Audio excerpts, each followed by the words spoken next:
베이사이드 장로교회 순모임 교재. 저자 이종식 목사. 제154과. 그의 계명을 크게 즐거워하는 자는 복이 있도다. 시편 112편 1절에서 10절까지 말씀입니다. 할렐루야. 여호와를 경외하며 그의 계명을 크게 즐거워하는 자는 복이 있도다. 그의 후손이 땅에서 강성하며 정직한 자들의 후손에게 복이 있으리로다. 부와 재물이 그의 집에 있으며 그의 공의가 영구히 서 있으리로다. 정직한 자들에게는 흑암 중에 빛이 일어나나니 그는 자비롭고 긍휼이 많으며 의로운 이로다. 은혜를 베풀며 꾸어주는 자는 잘되나니 그 일을 정의로 행하리로다. 그는 영원히 흔들리지 아니하며 의인은 영원히 기억되리로다. 그는 흉한 소문을 두려워하지 아니하며 여호와를 의뢰하고 그의 마음을 굳게 정하였도다. 그의 마음이 견고하여 두려워하지 아니할 것이라. 그의 대적들이 받는 보응을 마침내 보리로다. 그가 재물을 흩어 빈궁한 자들에게 주었으니 그의 의가 영구히 있고 그의 뿔이 영광 중에 들리리로다. 악인은 이를 보고 한탄하여 이를 갈면서 소멸되리니 악인들의 욕망은 사라지리로다. 아멘. 오늘 본문에서 시편 기자는 어떤 삶이 복이 있다고 말씀하고 있습니까? 그리고 그것이 당신에게 주는 교훈은 무엇이라고 생각하십니까? 오늘 본문은 하나님의 계명을 지키는 자는 복이 있다고 말씀하고 있습니다. 그리고 그 받을 복은 첫째로 부와 재물이 그의 집에 있겠다고 하였습니다. 이런 것을 보면 하나님이 주시는 복을 물질의 복으로 생각하지 말라는 말은 맞지 않습니다. 물론 우리가 물질의 복을 위해서 하나님을 믿어야 한다는 말은 아닙니다. 단지 성경이 부에 대하여 말씀하는 것은 하나님이 주시는 복 중에 물질의 복이 들어간다는 것을 성경은 말씀하고 있습니다. 그 증거는 이전에도 말씀드렸지만 복음이 들어가서 부흥되는 나라들의 특징 중에 하나가 하나님을 모르는 무지에서 깨어나고 가난에서 벗어나 살게 되는 것이라고 말씀드렸습니다. 그러나 이런 말씀을 드리면 불신자들도 부자가 되는 자들이 많은데 그것은 무슨 이유냐고 말할 수 있습니다. 그러나 성경이 말하는 복으로서의 부는 세상이 말하는 부와는 조금 다른 개념을 갖고 있습니다. 성경이 말하는 부는 평안하고 부족함이 없는 풍부한 삶을 말하지 세계에서 가장 부자가 되는 것을 의미하지는 않습니다. 그 증거는 성경을 보면 세상에서 가장 부하고 강한 나라는 불신의 나라들이 대부분이었다는 것입니다. 바벨론이 그랬고 메대와 바사가 그랬고 애굽이 그랬고 아수르가 그랬습니다. 로마도 오랫동안 불신의 나라로서 세상을 통치하였습니다. 이러한 사실들은 우리에게 신앙이 있는 자들이 받는 복은 세계에서 가장 부자가 되는 것이 아니라는 것을 알게 됩니다. 성경이 말하는 물질의 복은 식생활에 부족함이 없으며 자녀를 양육하는데 부족함이 없고 걱정이 없는 삶을 말합니다.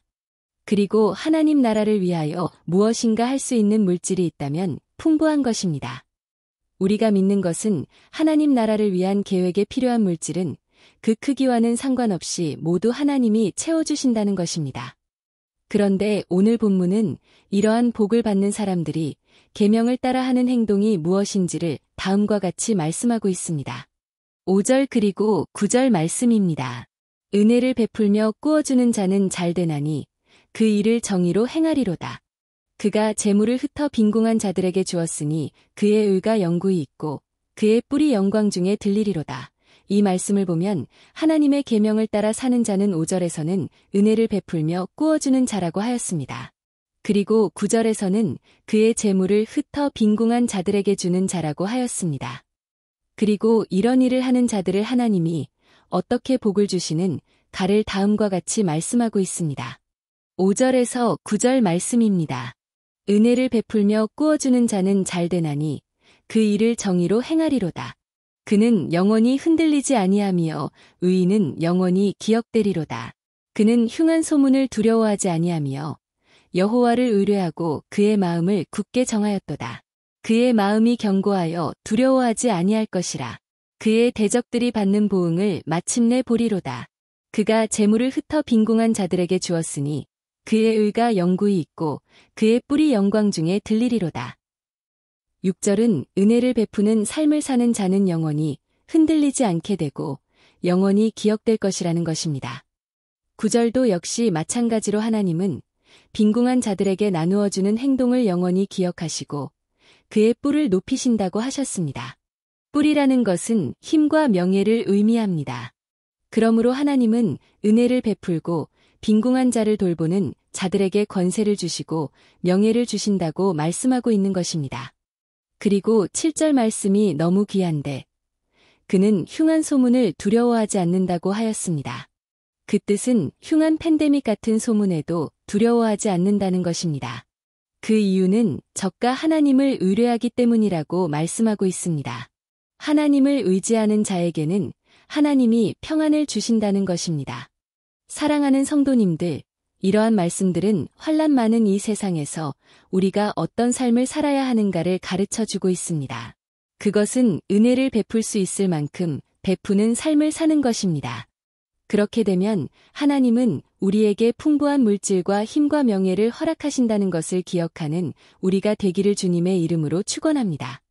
특별히 오늘 본문 4절 말씀이 마음에 너무 와닿습니다. 정직한 자들에게는 흑암 중에 빛이 일어나나니 그는 자비롭고 긍휼이 많으며 의로운 이로다. 이 말씀의 의미는 하나님의 말씀을 따라가는 자도 어려운 일을 당할 수 있음을 말하고 있습니다. 그래서 흑암 속을 헤매게 될 때도 있다는 것입니다. 그러나 약속된 것은 그런 상황이라 할지라도 하나님은 은혜의 빛을 비추어 길을 찾게 하신다는 것입니다. 그리고 오늘 10절 말씀은 다음과 같이 말씀하고 있습니다. 악인은 이를 보고 한탄하여 이를 갈면서 소멸되리니 악인들의 욕망은 사라지리로다. 이 말씀에서 악인이란 하나님의 계명을 따르기보다는 쉬운 길로 가기 위하여 악을 행하고 사는 자들입니다. 그러한 자들은 은혜를 베푸는 사람들을 보며 이를 갈며 소멸된다고 말씀하고 있습니다. 왜 이를 가는 것일까요? 나도 저 사람처럼 은혜를 베풀며 살아야 했는데 그렇지 못한 것을 후회하는 것을 의미합니다. 성도님들, 하나님의 말씀을 따라 사는 것은 쉽지 않습니다. 나도 어려운데 나누는 삶이 얼마나 어렵습니까? 그러나 그런 삶의 끝에는 놀라운 하나님의 은혜가 부어진다는 것입니다. 그러나 순종하지 못하는 삶은 결국 소멸된다고 하였습니다. 예수님은 우리에게 좁은 문으로 들어가라고 말씀하셨습니다. 어렵지만 말씀을 따라 살아감으로 결국 하나님이 은혜를 부으시고 복을 받은 자로 영원히 살아가게 되기를 주님의 이름으로 축원합니다. 당신은 하나님의 말씀이 기록된 성경이 자신에게 있어서 감사한 적이 있습니까? 그 이유를 서로 말해봅시다. 오늘의 말씀을 통하여 새롭게 느낀 점과 결단하는 바를 서로 나누어 봅시다.